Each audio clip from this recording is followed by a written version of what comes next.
두아디라 교회 사제에게 편지하라.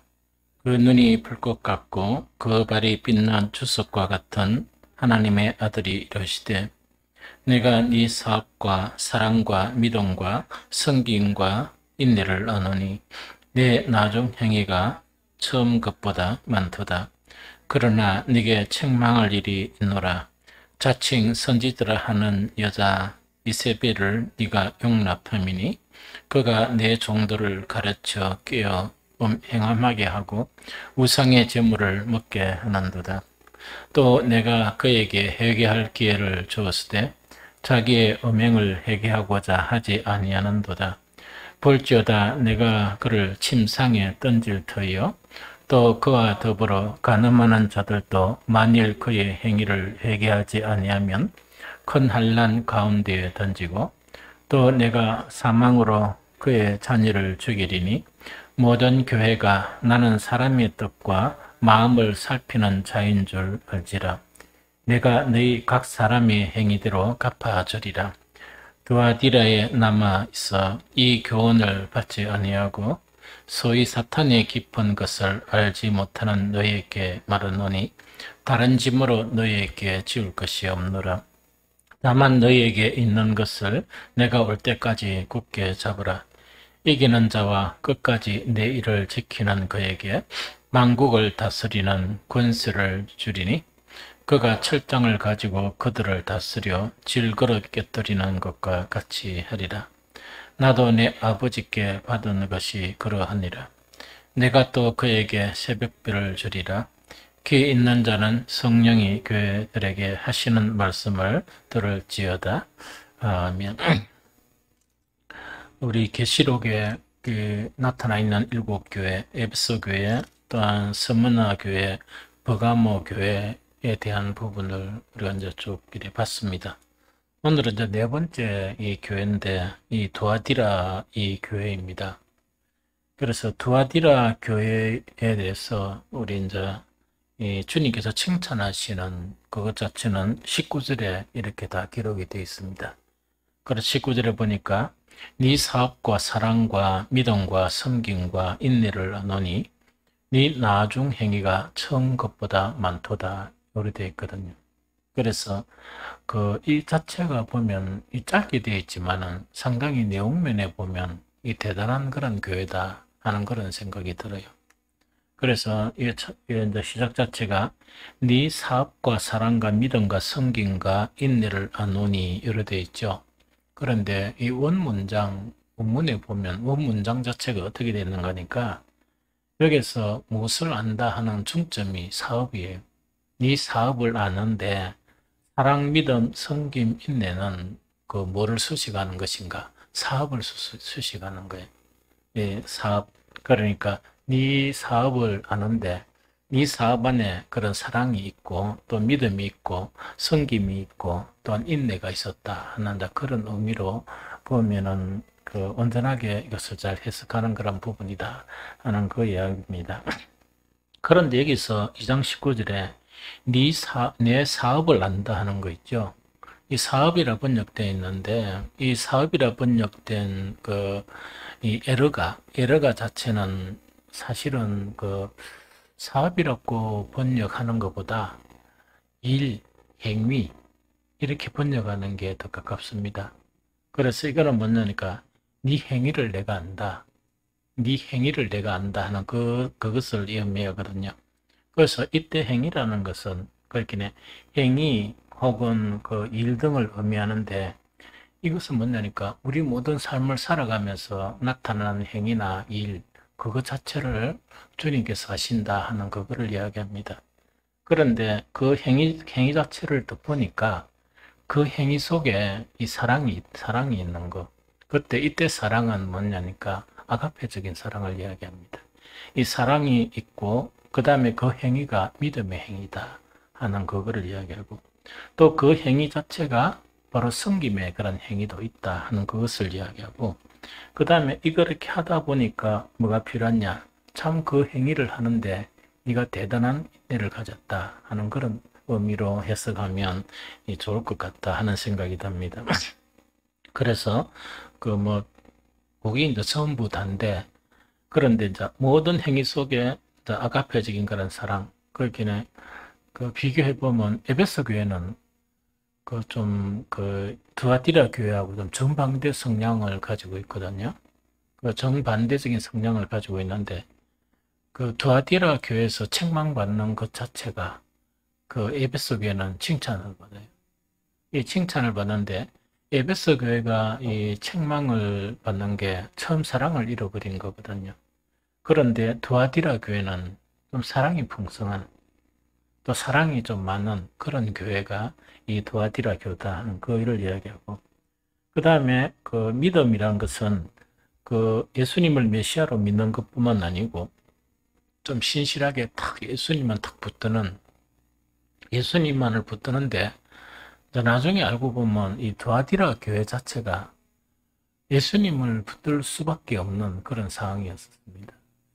그렇게 예수님만을 붙드는 그런 부분이고, 또 섬김 이 자체도 이 사랑하고 연관됐는데, 이때 섬김이라는 것은 뭐냐니까 이 보통 교회들이 잘 못하는 이 다른 사람들을 돌보고 도와주는, 이 다른 사람을 막 도와주고 돌보는 그 일에 좀 특수한, 특별한 그런 그 어떤 사랑이 있는 그런 사람들이고, 인내라는 것은 환난과 고난 시대에 당하는 외적인 핍박이나 내적인 갈등을 참 잘 견디는 거.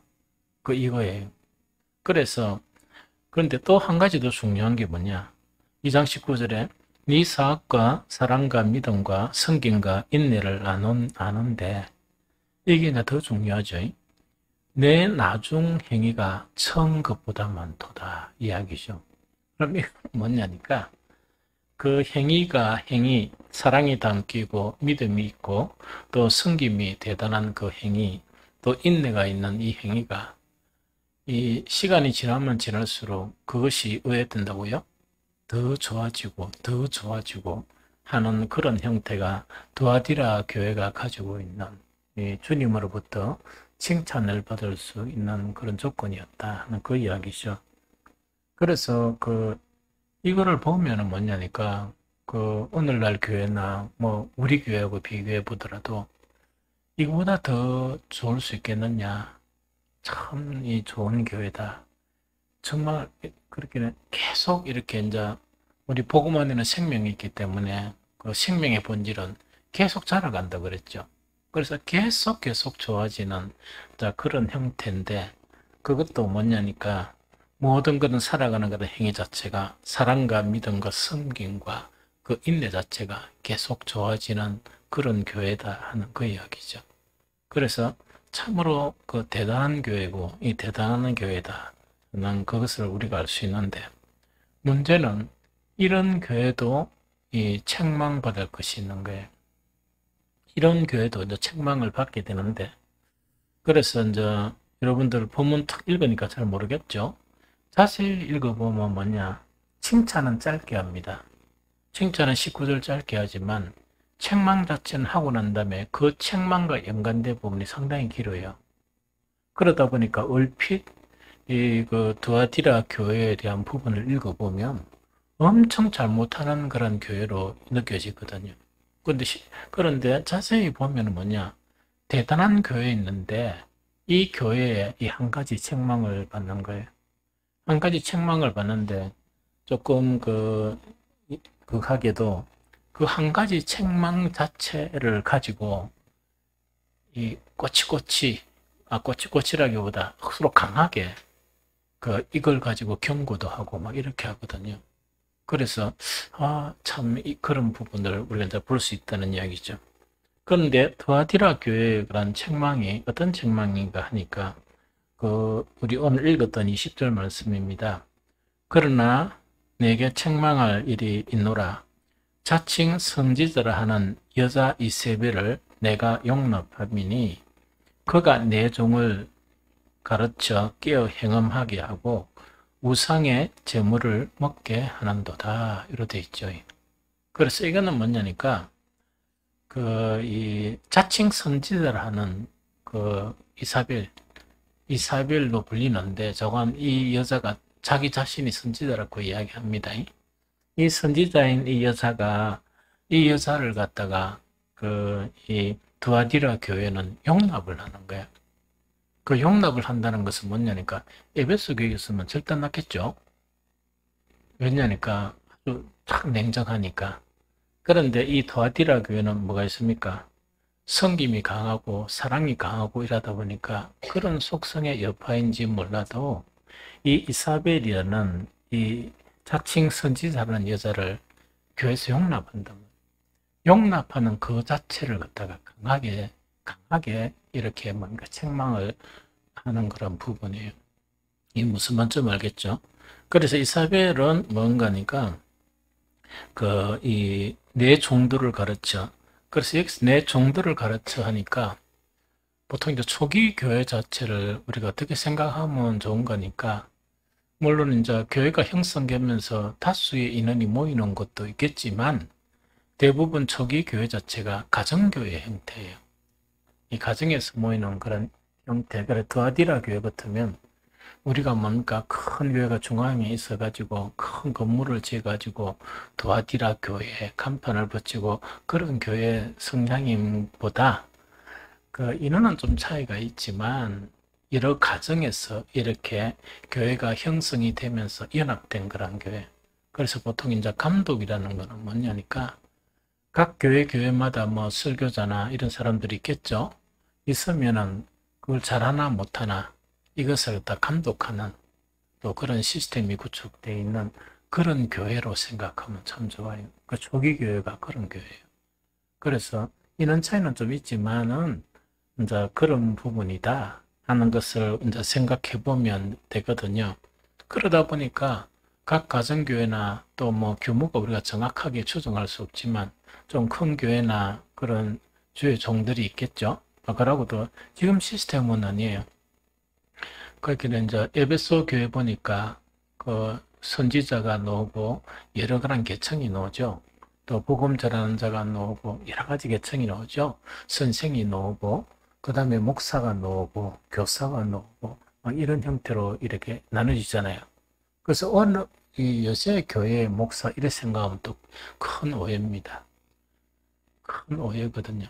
그래서 그때는 뭐 신학이 있었다든지 막 신학대학원 가가지고 뭐 공부를 해야 되고 또 거기서 시험을 치르고 그 다음에 또 뭐 강도사고시를 치르고 뭐 자격증을 주고 하는 그런 복잡한 내용은 없습니다. 복잡한 내용이 없고 단지 그 사도들에 의해서 그 제자들이 되고 또 속사도들의 그런 이 교육을 받고 인정을 받은 자 그런 사람들을 아마 이야기할 것이다. 우리가 추정해 보면 그런 부분이에요. 그래서 지금처럼 이렇게 탁 나눠지고 복잡한 세대 속에서 뭐 거의 이제 영적인 일로 목사가 전체하는 교회 규모가 좀 큰 교회야 뭐 부교육자도 있고 전도사도 있고 그렇지만 우리 교회도 두아티르에 가면 확실히 큰 교회예요. 큰 교회가 하면 안 되겠느냐 하는 생각이 들지만 혼자서 뭐 전적으로 다 하고 그런 개념은 아닐 것이다 하는 그런 생각이 듭니다. 그래서 성공했던 거네. 이제 그 종들을 깨어서 그 두 가지를 하는 거예요. 하나는 행음하게 하고 또 하나는 우상 제물을 먹게 하는 것이다 하는 이야기거든요. 그래서 그것을 갖다가 뭐냐니까 이 두아디라 교회에서 에베소 교회처럼 탁 해가지고 끊어가지고 이제 쫓고 그 배척을 한다든지 그렇게 안 하고 자 그것을 용납하는 거예요. 두아디라 교회가 그걸 책망을 하는 거예요. 이 무슨 말인지 알겠죠? 그래서 이제 분명한 두 가지 문제는 한 가지는 뭐냐 우상 제물을 먹게 하고 또 한 가지는 뭐라고요? 행음하게 하는 것이다 하는 요구거든요. 그러면서 뒤에 이제 이렇게 뒤에 이제 또 내가 그에게 회개할 기회를 주었을 때 쭉쭉 나오거든요.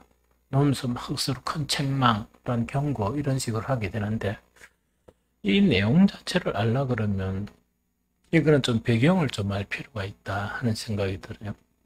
즉 두아디라 교회나 그 다음에 그 우상의 제물을 먹는 것과 행음하는 것 이것이 어떻게 연결이 되느냐 하는 이것을 조금 이렇게 이해를 하고 봐야 그렇구나 하는 그런 생각이 듭니다. 이해가 아마 될 것이라는 생각이 듭니다.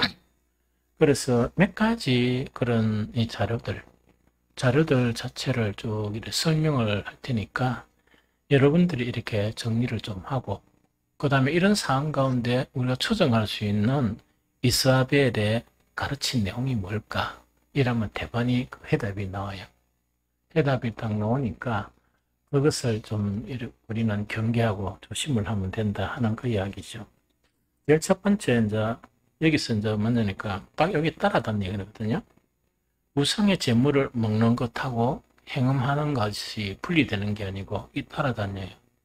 이 따라다니는데 이런 일이 어떻게 생기느냐? 물론 제가 그 설교를 하면서 부분적으로 이 설교를 계속 이렇게 하면서 이 사항은 어떤 사항이었다, 또 거기에 대한 부분이나 그거는 설교를 쭉 했는데 정리를 해보면 이거거든요. 그 당시에 이제 소아시아나 그 뭡니까 아프리카나 우리 팔레스틴은 조금 특성이 있지만 그 유럽 쪽이나는 그 시대 자체는 어떤 시대냐, 로마가 지배하던 시대였지만 언어나 문화의 형태로서는 그리스 있죠. 그리스 그 알렉산더 대왕이 하도 강하게 구축을 해놨기 때문에 그런 문화권 안에 들어있는 것이에요. 그래서 일부 로마에도 마찬가지고, 그래서 로마나 그리스나 바로 인접국가이기 때문에 거기서 뭐 큰 변화가 있는 거 아니고 그런 부분이라는 이야기죠. 그래서 그리스의 그 제사 있죠. 제사의 그런 이 규례를 보면은 거기에도 이 번제가 있었어요. 번제. 그래서 번제가 있었는데, 그런데 번제 중에서 전번제라는 것은 뭐냐? 불로 짐승 이 제물 전체를 태우는 제사가 이 전번제예요. 그래, 전적으로 태워서 향기가 하나님께 가도록 하는 그런 제사가 있죠. 번제. 그것하고 조금 내용은 달라요. 내용은 다른데 어떻게 다른가 하니까 그리스 제사 규례를 보면 이 전번제, 그렇게 제물을 전체로 태우는 경우는 거의 없습니다. 거의 없고, 그 짐승을 탁 잡아가지고 그 보통 뭐만 태우는 거니까 이 쓸모없는 부분 있죠. 쓸모없는 부분은 뭡니까? 뼈는 안 먹으니까 그 양반들 뼈하고 기름하고 그 음식 쉽게 만드는 쓸개 있죠. 그런 부분을 태워가지고 제사를 지내는 거예요. 그리고 나머지 먹을 수 있는 뭡니까? 이 쌀이나 내장 있죠. 그 내장탕 이런 부분 맛있잖아요. 그죠? 쌀이나 내장 이거는 안 태우는 거예요. 참 합리적이죠.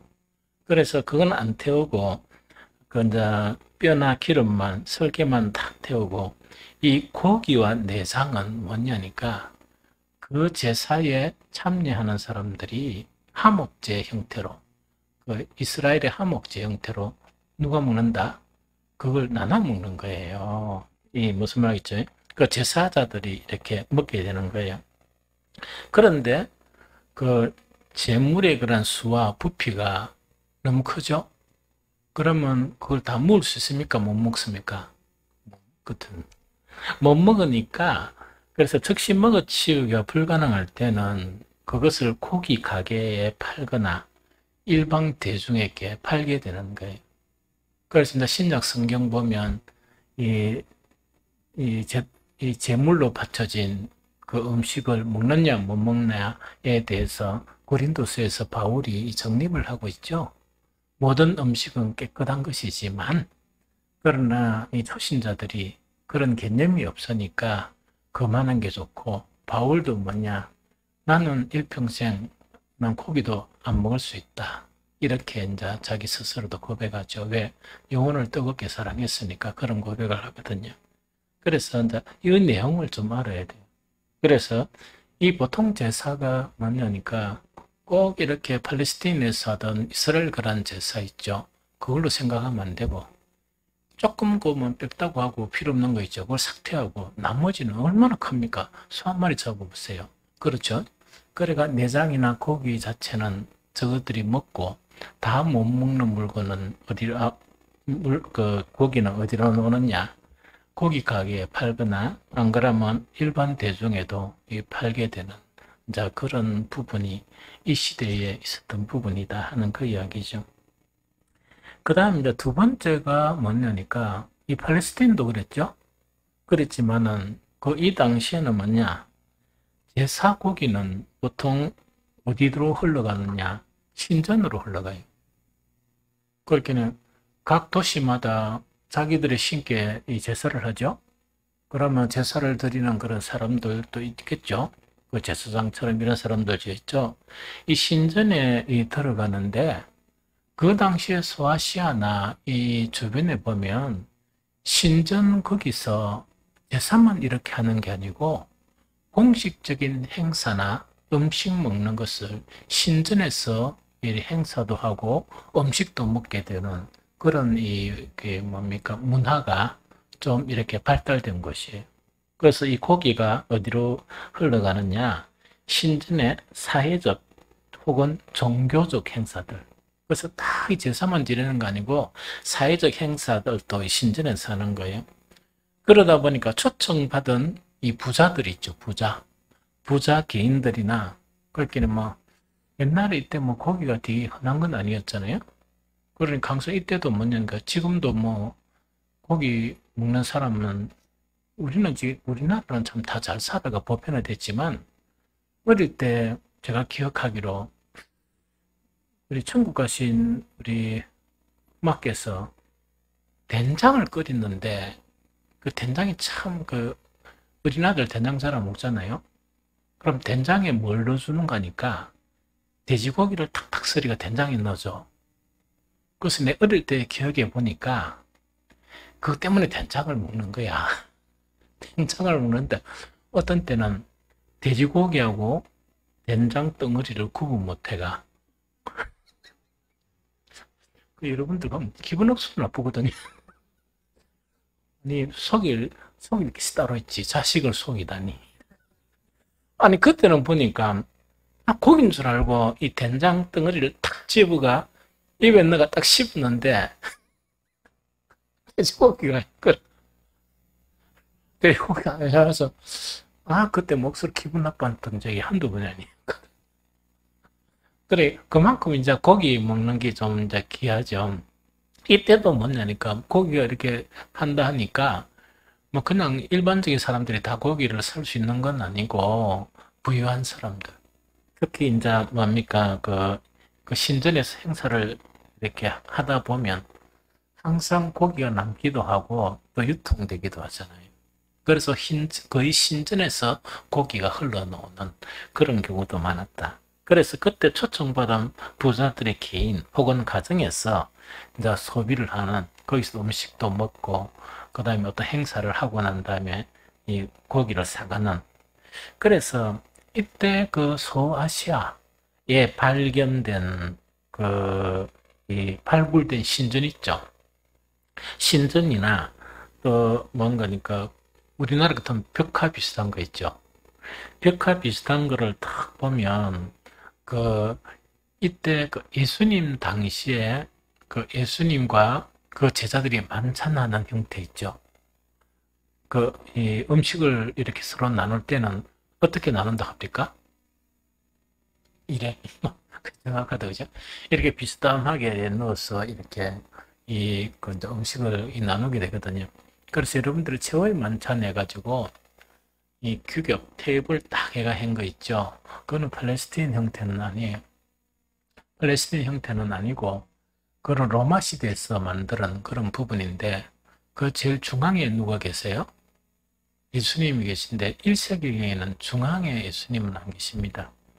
원래 이 행사에 가장 우두머리나 이 고령자 자체는 이 우측인가 좌측인가 제가 그림이 있는데 다음에 시간 있으면 한번 보여드릴게요. 해가지고 프로젝트를 하든지 한번 보여드릴 테니까 글에 있고 그 다음에 그 수석 제자가 아마 이 예수님 맞은쪽 편에 앉아있는 그런 형태다 하는 것 자체에 이제 1세기경에 그런 자료를 발견이 됐는데 그 자료를 제가 가있어요.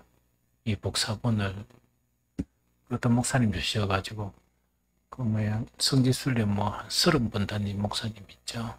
그래가 선심서도 하나 주시더라고.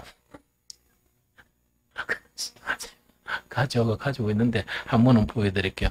저건 이제 그런 형태의 벽화가 비스듬하게 이렇게 앉아가지고 이 음식을 나누는 신전에서 그런 벽화 자체가 발견이 되었다 하는 그거를 발견이 된 부분이 있습니다. 그래서 이때 이제 그 발굴된 그 신전의 개인 소그룹방 비슷한 거 있죠? 이 연회석 비슷한 거를 보니까 7명 내외가 들어갈 수 있는, 10명 내외가 들어갈 수 있는 그런 공간이고, 그 사진도 보면 그런 이 벽화가 있다 하는 그것을 우리가 알 수가 있고요. 그 다음에 이제 세 번째 조금 전에 이야기한 것처럼, 여기 뭐 고기 이래 이야기하니까, 그 당시에 뭐 그리스나 로마인들이 있죠. 그 평민들의 일상 음식은 고기가 아니에요. 밀가루입니다. 무슨 말이겠죠? 그래서 평민들이 자주 먹을 수 있는 그 음식은 아니었고, 대부분의 그 그리스인과 로마인들은 주로 밀가루 음식을 먹고 살고, 고기는 뭡니까? 옛날에 우리 힘들 때 뭡니까? 설이나 명절에만 먹죠? 그와 비슷하게 여기는 설이나 명절이 아니고 다양한 그런 이 종류의 종교 의식이 있죠. 그때 이제 조금 이 종교 의식과 관련해서 이제 고기를 자꾸 먹을 수 있는 그것도 뭐 그 관련된 사람만이 먹을 수 있는 그런 것이었다 하는 그 이야기죠. 그 다음에 또 한 가지가 알 수 있는 게 발견된 자료 중에서 1967년도에 그 제사 드리는 그런 식당이 있는 곳이 소아시아에서 발견됐어요. 이 소아시아에서 발견되고 여기 이제 벽화가 발견됐는데 그 벽화 안에는 그 어떤 게 있는가 하니까 그때 소아시아는 그런 소아시아라고 불리겠지만 동양은 좀 더 우리 아시아권이겠죠? 그런데 그 소아시아는 이때 누구의 지배를 받았습니까? 로마, 그리스의 지배를 받다 보니까 지금 터키가 좀 이 유럽의 그런 풍이 있잖아요. 그와 마찬가지잖아요. 그런데 신기하게 이때 재단에 발견된 그 벽화에 그 동양 옷 있죠. 중국 쪽이나 동양 쪽에 있죠. 그 동양 쪽에 옷을 입은 사람이 그 벽화에 있는 거예요.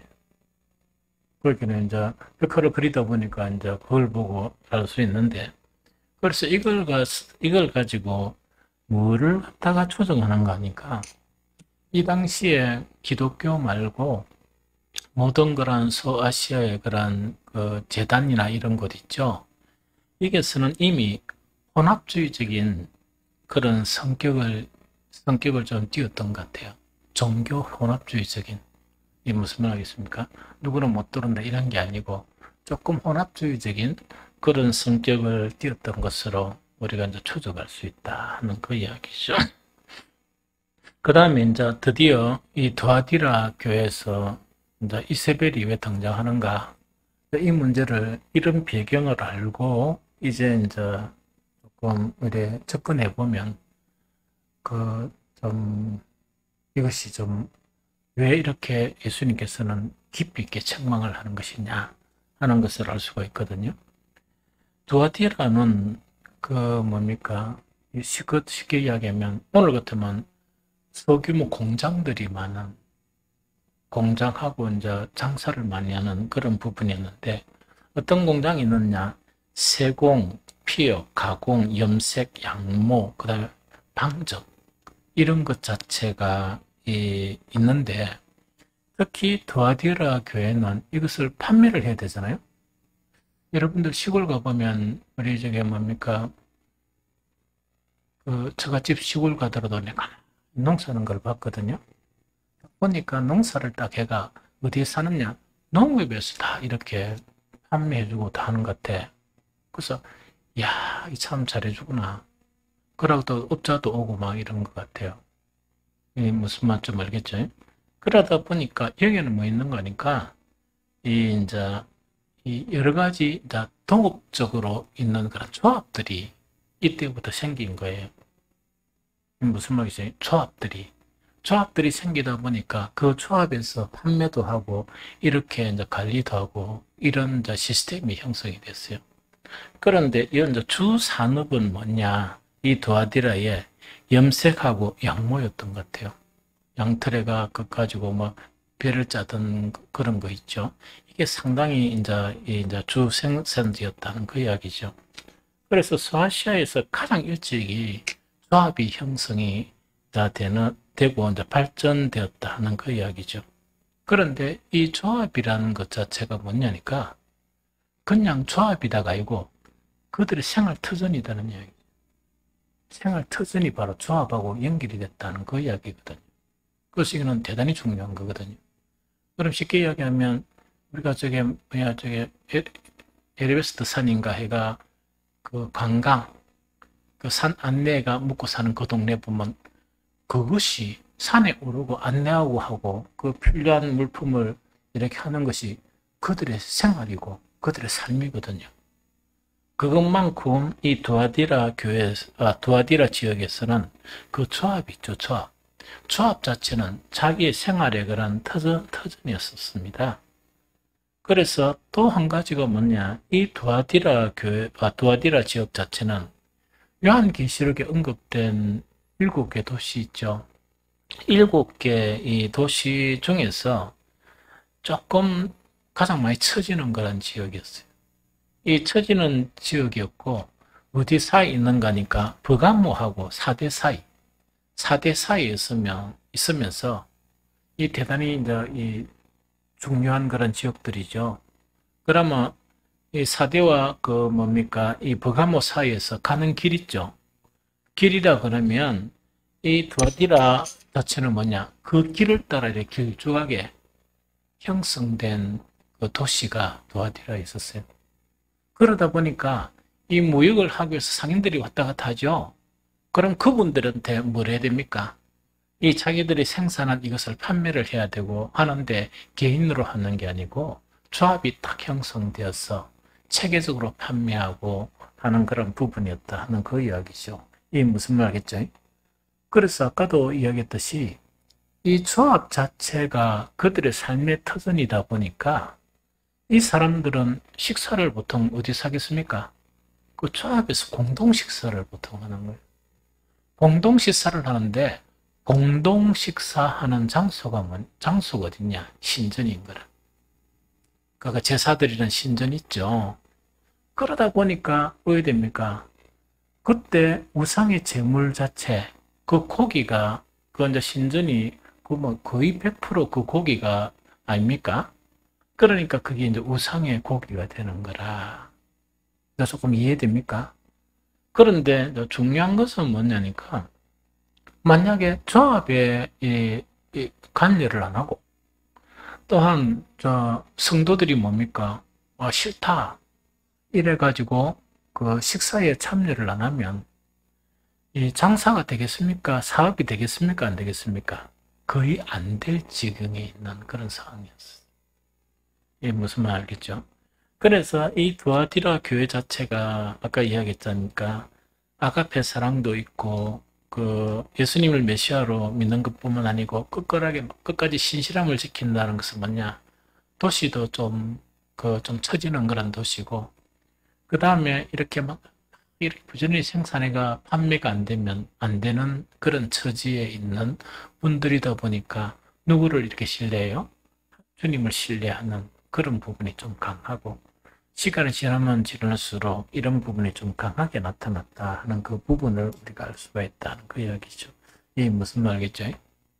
그러면 이제 또 한 가지 알아야 될 게 뭐냐니까 그런데 우상의 제물에 대한 부분은 이 고린도 교회 서신에 보면 그것이 죄입니까? 죄가 아닙니까? 그건 구분하기 힘들죠.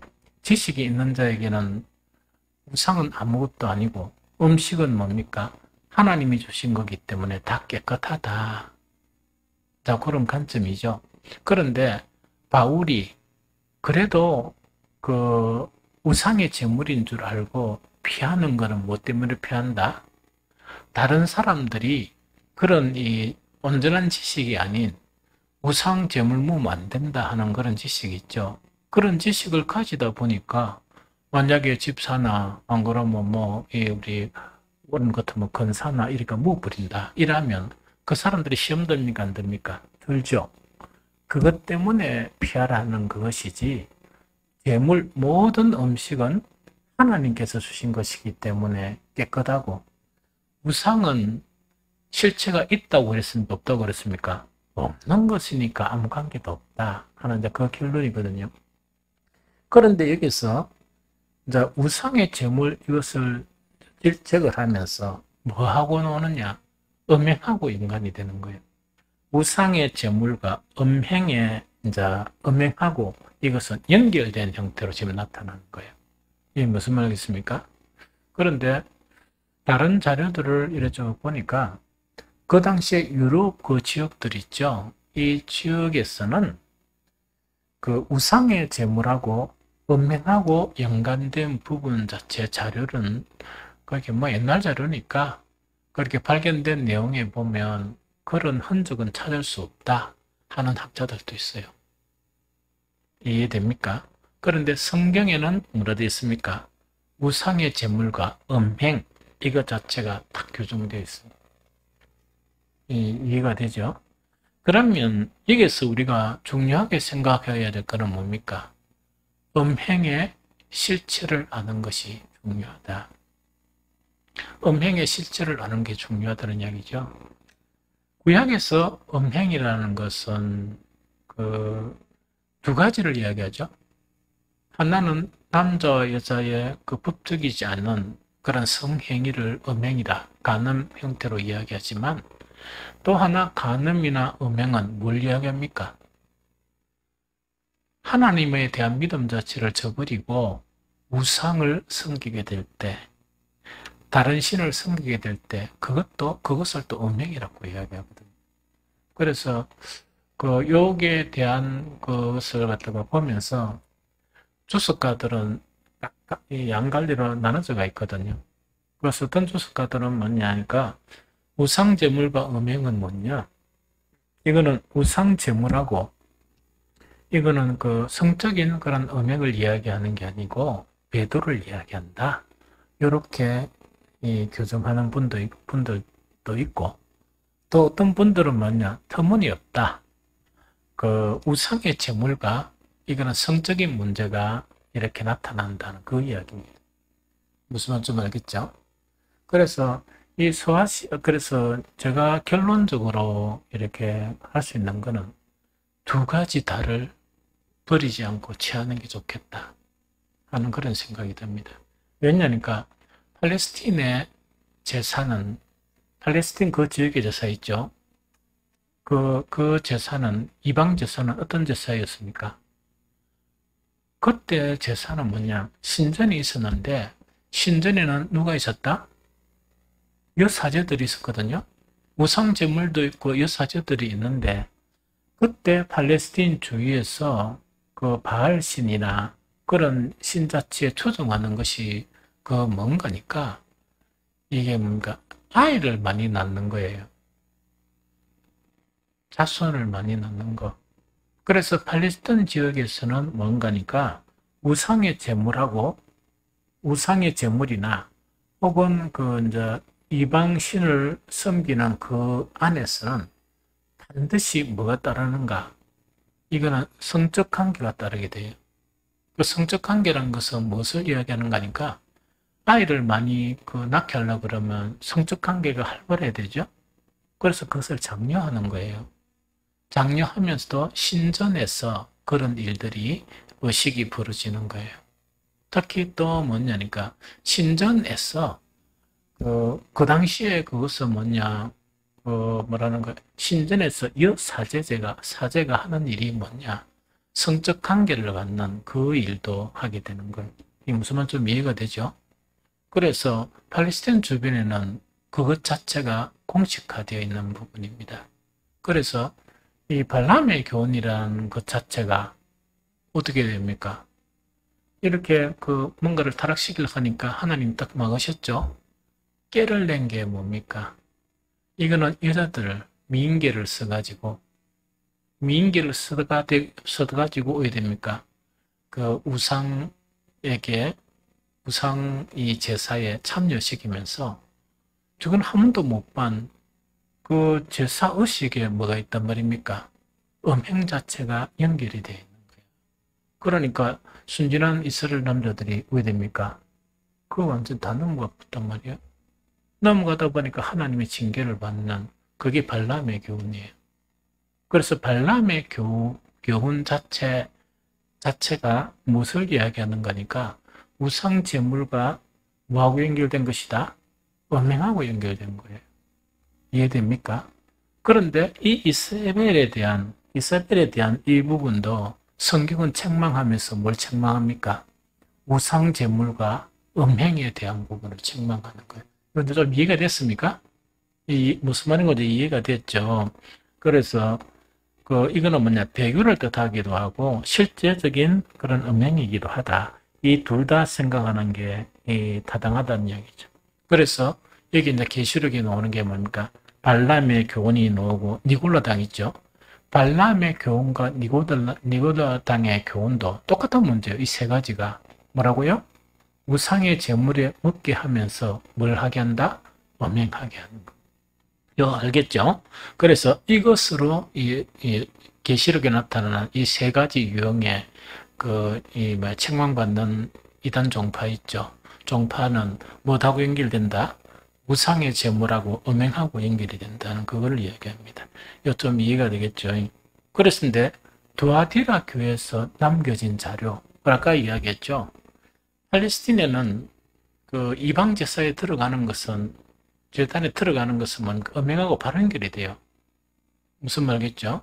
바로 이제 연결이 되지만 그리스나 유럽 쪽에서는 우상의 제물은 이렇게 너무나 유행되어 있지만 어떤 학자가 자세히 보니까 자료들을 찾아보니까 음행, 즉 성적 관계하고 연결된 것은 잘 찾지를 못한다.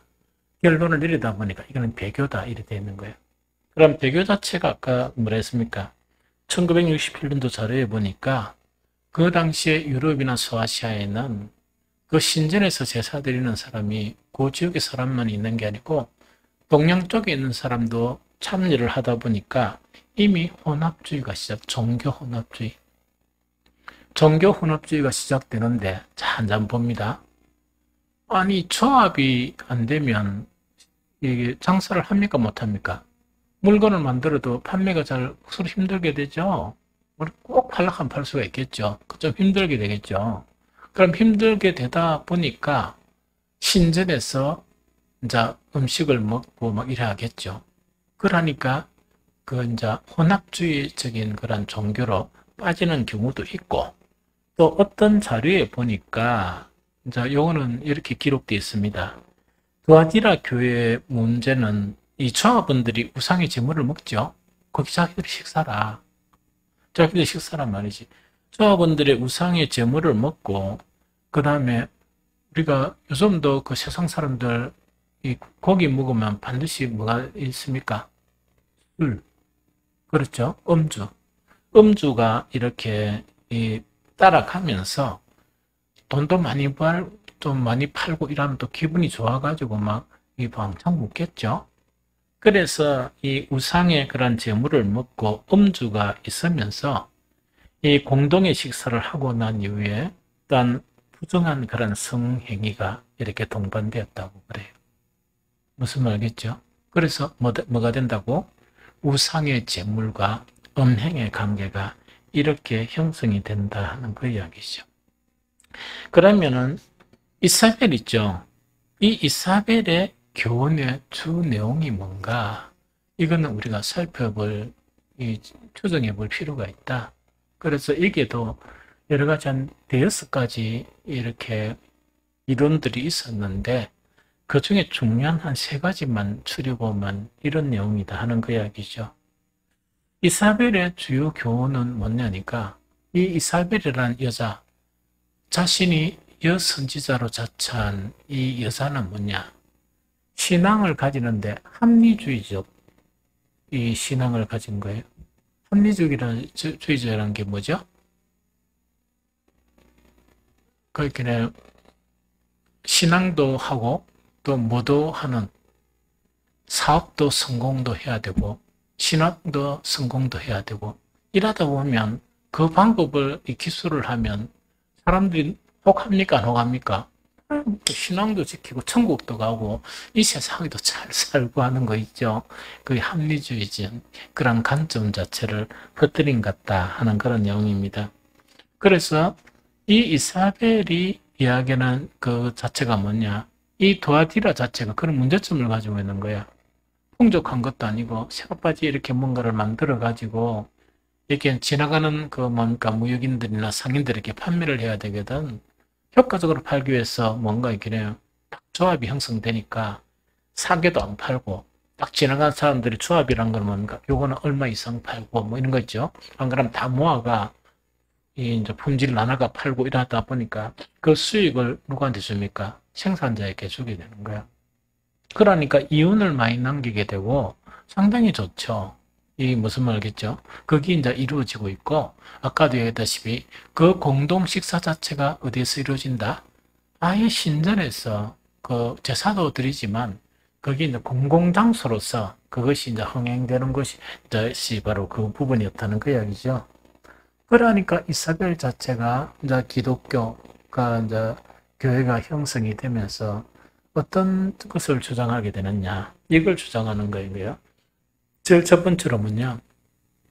믿는 자들은 세상으로부터 자신을 완전히 성별할 수 없다. 그렇게 하면 배타적인 사람이 되어버린다. 이 이론을 주장하는 거예요. 그럼 이거는 무슨 말인 거니까 아무리 그리스도인이라고 그래도 조합이나 우상의 이 재물을 먹죠. 그럼 우상의 재물을 식다. 이래가 완전히 그것을 거부해버리면 왜 됩니까? 그거는 옳지 않다는 이야기죠. 그래서 완전하게 뭐가 할 수 없다?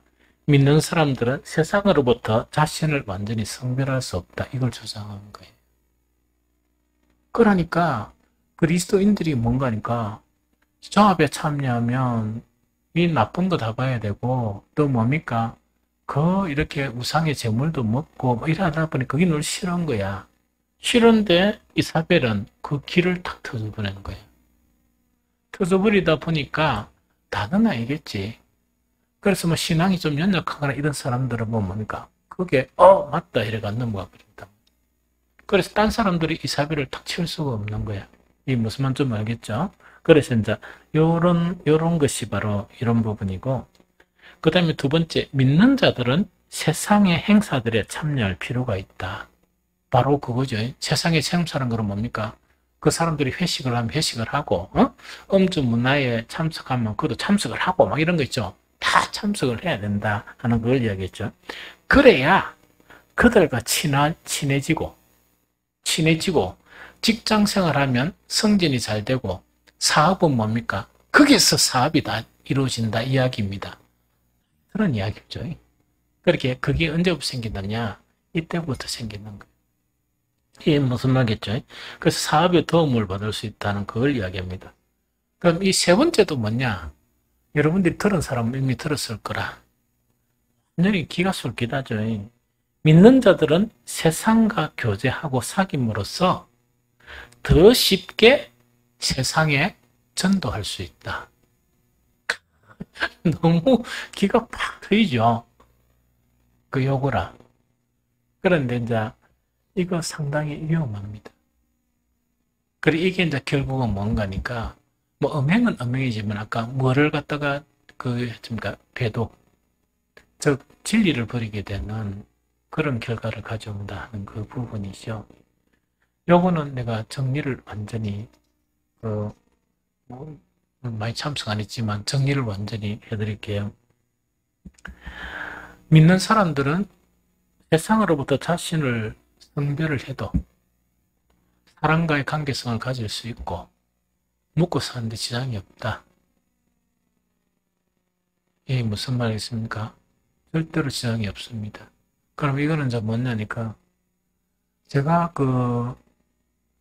참 이렇게 학교 공부만 하다가 신학교 가가지고 목회를 했다 그러면 이런 말을 할 수 없을 거예요. 그런데 나는 50대까지 직장 생활했고, 그 다음에 기업체 강의도 하고 이거 다 했었거든요. 내가 직장 생활하면서 철칙이 하나 있었습니다. 하고 싶은 게 하나 있었어. 그게 뭔가니까 신앙을 지켜도 먹고 사는데 지장이 없다. 나는 그걸 보여주고 싶거든.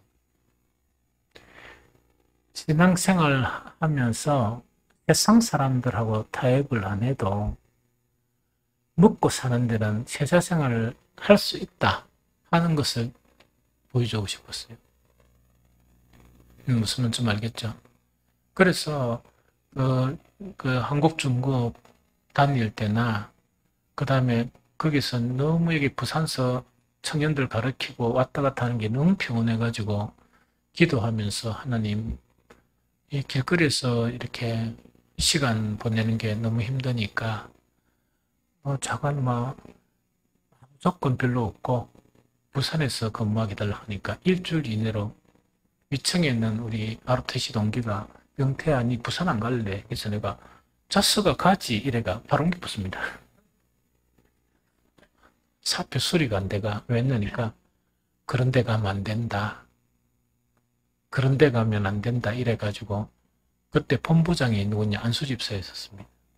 그래서 본부장이 사급사원 사표 하나 가지고 사람 부르고 안 하는데 본부장실까지 불려갔어요.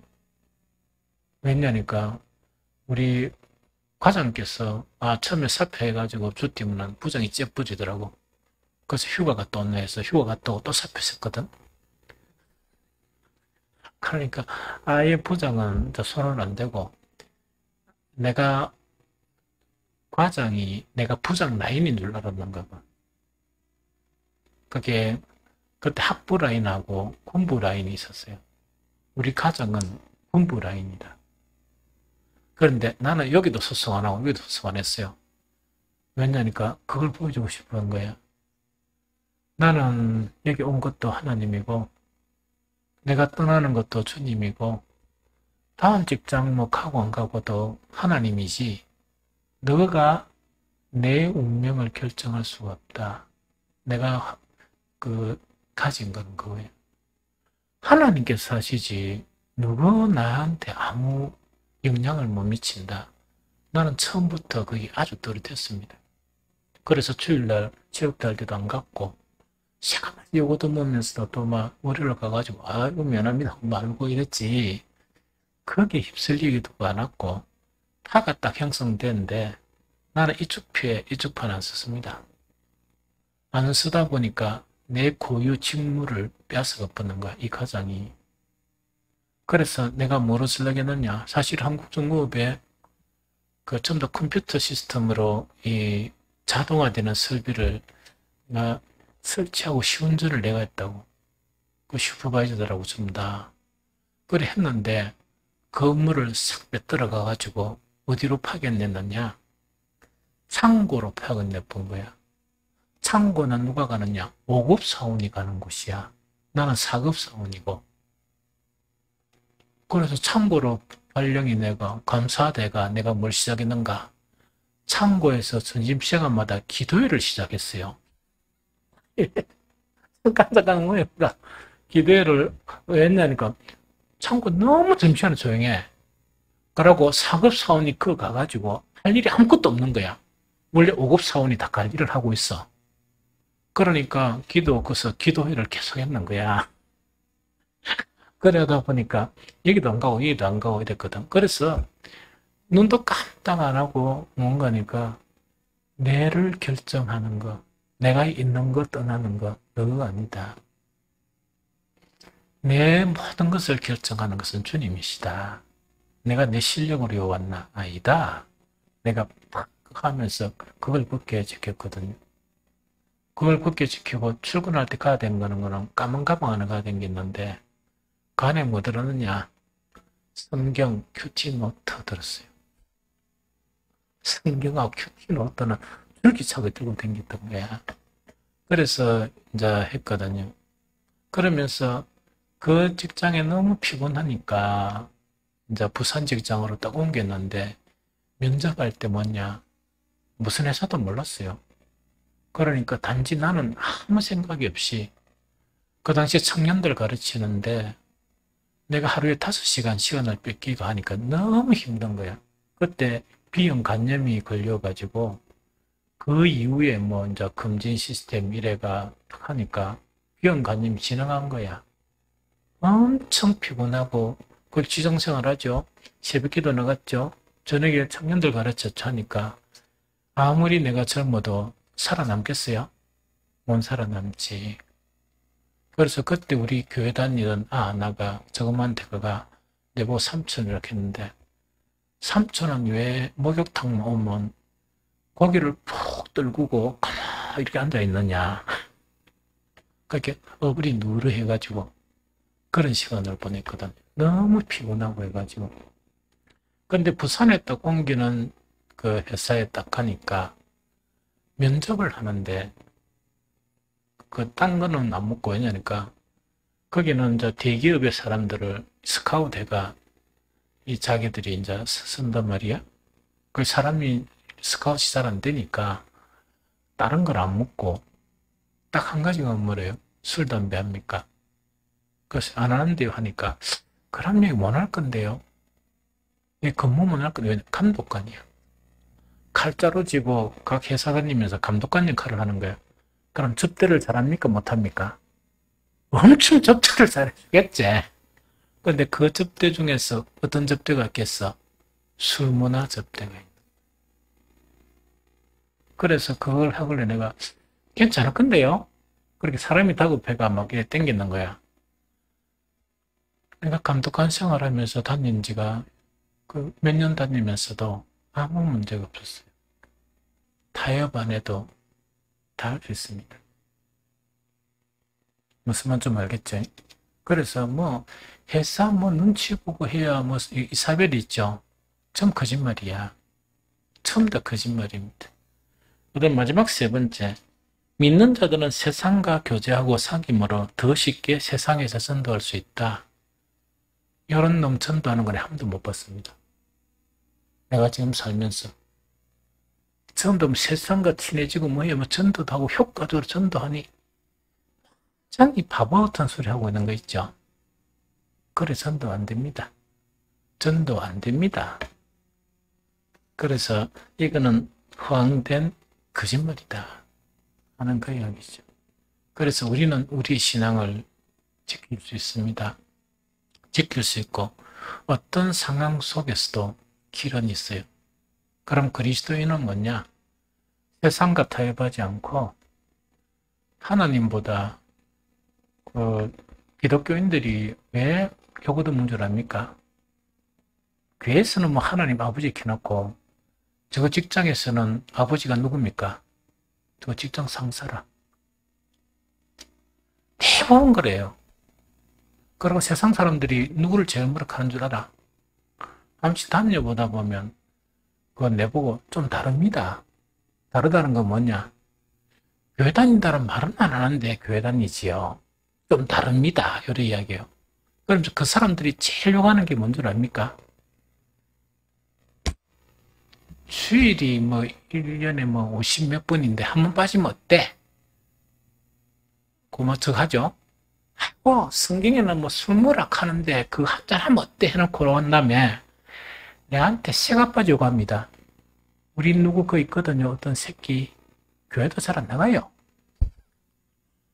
저거 그걸 저장해놓고 저거 욕한다니까? 술 처먹고 다 해! 저거 더 욕을 해. 이게 무슨 말인지 알겠죠? 그런데 그게 전도가 된다고? 진급이 된다고? 택도 없는 소리. 절대 안 됩니다. 이 무슨 말인지 좀 알겠죠? 그래서 그거는 말짱 거짓말이다. 그래서 두아티라 교회는 뭐냐니까 뭐에 대한 경고냐? 먹고 사는 일을 이렇게 하는데 신앙생활뿐만 아니고 먹고 사는 것도 하나님 주권이다 인정을 하면 쉽다고. 고난이 있더라도 내가 이 회사에서 나가고 다른 회사 택하고 하는 것도 하나님의 하시는 일이다. 그러면 되잖아. 그러면 되잖아요. 그러면 되는데 그래 안 하고 보통 많은 분들이 그렇게 해놓고 실제로는 뭡니까? 세상하고 타협한 것이 이사벨 교훈이에요. 세상하고 타협하는 거야. 그게 뭔가니까 이사벨 교훈이에요. 똑 부러지게 해도 괜찮아요. 처음에는 엄청 요구도 묻고 고난받고 힘들어요. 한 2년만 견디면 멘주는 존중해 줍니다. 첫 직장 갔을 때 얼마나 구박받고 핍박받고 이야기했죠. 출근해가 사무실까지 그 30분 걸어가야 되는데 버스 타고 가 정문에서 걸어가는 길이 지옥 가는 길이었어요. 그 다음에 회사 마치고 버스 타러 가는 길 있죠. 그게 천국 가는 길이라. 심지어는 토요일 날 있답니까? 이 부장이 일찍 퇴근하는데 한 날은 뭡니까? 좀 눈치 보고 나고 퇴근 안 하거든. 나는 딱 퇴근할 시간 퇴근하거든요. 뒤에서 빵빵거리면서 야 이 새끼야 하고 잡으러 왔더라고. 잡혀갔잖아. 내가 이런저런 온갖 일들 다 당했거든. 그런데 신기한 거는 뭐냐. 한 2년 엄청 힘들더만은 나중에는 뭐냐. 이제 그 높은 사람들이 접근해가 그 이야기했죠. 저 딴 부서의 그 새끼 그거 그 교회 다니는 새끼거든. 이러면서 나쁜 놈인 거 알지? 술 처먹고 다 하는 거 있지? 그거 봐, 요게. 뻗어가면 이때 그 회사 빠지고, 어떤 놀러 간다, 뭐, 단체로 뭐, 야외 간다 하면 꼭 참석하는 새끼 있지?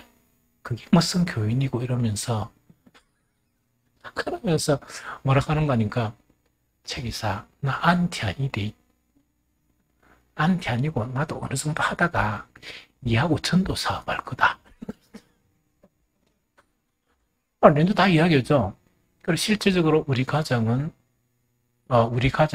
가톨릭에 들어갔어요. 내를 핍박하던 가정 가톨릭에 갔고, 내를 엄청 갈구던 내 위에 대리는 뭐냐, 교회에 출석했습니다. 저것만으로. 무슨 말인지 좀 알겠죠? 그래서 최종 인정을 받는 사람은 처음에 고난을 받아도 신실한 신앙을 지키는 사람이 인정받고 그 위에 회사를 옮기고 하는 것은 하나님의 손에 의해서 이끌려가지고 그 뭐냐 세상 사람들이 모르는 직업군 있죠. 기업체 강의하고 감독관 하고 심사원하고 하는 걸 내가 뭐 알았어? 하나님께서 이끌어 가시는 거예요. 왜 무슨 말인지 좀 알겠죠? 그래서 두아디라 교회에서는 교훈이 뭐냐? 세상에서 치면 안 된다. 그래서 그 아까 두아디라 교회가 사랑, 믿음, 섬김, 인내였죠. 그런데 성경에서 이야기하는 참 사랑은 어떤 사랑인가? 주의 계명을 지키는 사람, 주의 계명대로 살려고 몸부림치는 사람이 있죠. 이것이 진정 주를 사랑하는 사람이고 시로 바꿔보는 거 있죠. 세상 위협에 굴복하고 직장에 굴복하고 이거 팔아먹고 저거 팔아먹는 거 있죠. 그것은 참 사랑이 아니다 하는 그거를 이야기합니다. 그러면서 그 뒤에 말씀 자체는 뭐냐? 이 문제를 심각하게 생각하시는 거예요. 그래서 회개할 기회를 줬는데 회개하지 않았다. 그러면서 그들은 어떻게 하는가? 이사벨을 전하는 그 일파들과 그 따르는 자들은 침상에 던질 것이요. 이래 되어 있습니다. 그 뒤에 22절에 보면 침상에 던질 것이다. 이게 무슨 말인가 이런 이야기거든요. 침상의 헬라어는 크리넨이에요. 그런데 의미가 세 가지가 있어요. 한 가지는 잠자는 침상이 있고, 한 가지는 잔치용, 장치할 때 상 있죠. 그것도 이 크리넨이고, 세 번째가 이게 무서워. 이거는 뭐냐? 몸이 아프면 덜눕는 곳을 환자용 침상, 그것도 사용하는 것을 크리넨이라고 해요.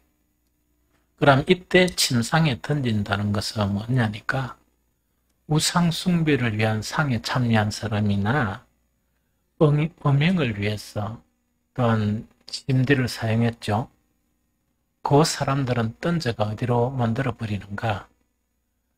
잔치상도 아니고 침실에 침대도 아니고 환자용 침대에 눕혀본다 하는 그걸 이야기해요. 즉 뭐냐니까 이 혹독한 질병에 걸리게 한다 하는 그 자체가 바로 이런 부분이다 하는 이야기죠. 그래서 어떤 간에 이 두아디라 교회 큰일에 좋은 부분도 많지만 우리가 생각하기에 그냥 넘어가기 쉬운 부분인데 그건 아니고 혹시나 이것을 주님께서는 심각하게 다루시는데 아마 오늘날 교회에 우리 그리스도인들이 힘을 잃고 세상과 타협하는 거 있죠. 이것은 뭐냐? 바로 이 두아디라 교회의 이세벨 교훈 있죠. 그 교훈에 거의 대부분 넘어가는 것 같아. 대부분 넘어가다 보니까 그건 누가 알고 있느냐? 주님도 알고 계시지. 그러고 또 누가 아느냐? 세상 사람들. 내한테 의견 거 있죠? 저 새끼 저거 교회 다니는데 아주 나쁜 놈이다 하면서 저거 시군 꼬아놓고 저거 말 잘 들었는데도 뒤에서 욕은 엄청 싫어하더라고. 무슨 말겠죠? 그걸 이야기하는